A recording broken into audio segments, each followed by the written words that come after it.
প্রিয় প্রশিক্ষণার্থীবৃন্দ, আমরা এমন এক সময়ে দাঁড়িয়ে আছি যখন দেশ এক ঐতিহাসিক পরিবর্তনের মধ্য দিয়ে এগোচ্ছে। আপনারা এমন এক ব্যাচ যারা এক নতুন রাজনৈতিক ও সামাজিক বাস্তবতায় কর্মজীবনে পদার্পণ করছেন। সুতরাং আপনাদের দায়িত্ব অনেক বেশি। রাষ্ট্রের এই রূপান্তরকালে আপনাদেরকে নিজেদের উপযোগী করে প্রস্তুত করতে হবে। সততা, দক্ষতা ও পেশাদারিত্বের সঙ্গে দায়িত্ব পালন করতে হবে। আপনাদের আচরণ হতে হবে মানবিক ও আইনের প্রতি গভীর শ্রদ্ধাশীল। মনে রাখতে হবে চেইন অফ কমান্ড, শৃঙ্খলা, আনুগত্য ও সমন্বিত নেতৃত্বই একটি বাহিনীর শক্তির মূল ভিত্তি। প্রিয় এএসপি প্রফেশনালগণ, আপনারা সমাজে ন্যায় বিচার ও আইনের শাসন প্রতিষ্ঠায় এক গুরুত্বপূর্ণ পরিবর্তনের সৈনিক। আইনের প্রতি অবিচল আস্থা ও দেশের নাগরিকদের প্রতি দায়িত্ব ও জবাবদিহিতাই হবে আপনাদের কর্মের মূল ভিত্তি। মনে রাখবেন, আইনের চোখে সবাই সমান, সেটিই হোক কোনো রাজনৈতিক কর্মী বা প্রান্তিক কৃষক, যেই হোক। সেবা নিতে এসে কেউ যেন কোনো বৈষম্যের শিকার না হয়, সেই বিষয়ে আপনাদের সচেষ্ট থাকতে হবে।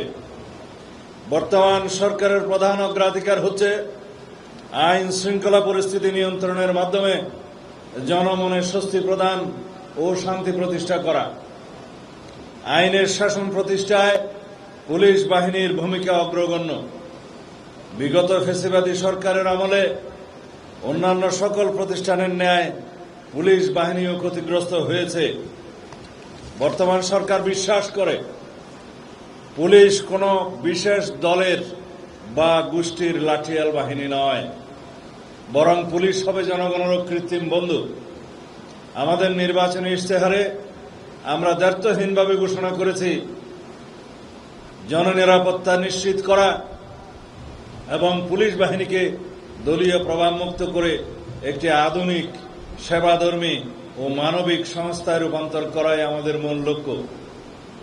সেজন্য পুলিশ বাহিনীর মনোবল পুনঃপ্রতিষ্ঠা সহ একটি দক্ষ ও আধুনিক আইন শৃঙ্খলা রক্ষাকারী বাহিনী হিসেবে গড়ে তুলতে সরকার ইতিমধ্যে জনবল বৃদ্ধি সহ নানাবিধ উদ্যোগ গ্রহণ করেছে। এর মধ্যে অন্যতম হল পুরস্কার ও তিরস্কারের নীতি চালু করা। এরই অংশ হিসেবে সাহসিকতা ও প্রশংসনীয় কাজের স্বীকৃতি স্বরূপ পুলিশের সদস্যদের যেমন পুরস্কৃত করা হচ্ছে, একইভাবে শৃঙ্খলা ভঙ্গ ও অপরাধের সঙ্গে জড়িত পুলিশের সদস্যদের বিরুদ্ধে ব্যবস্থা গ্রহণ করা হচ্ছে।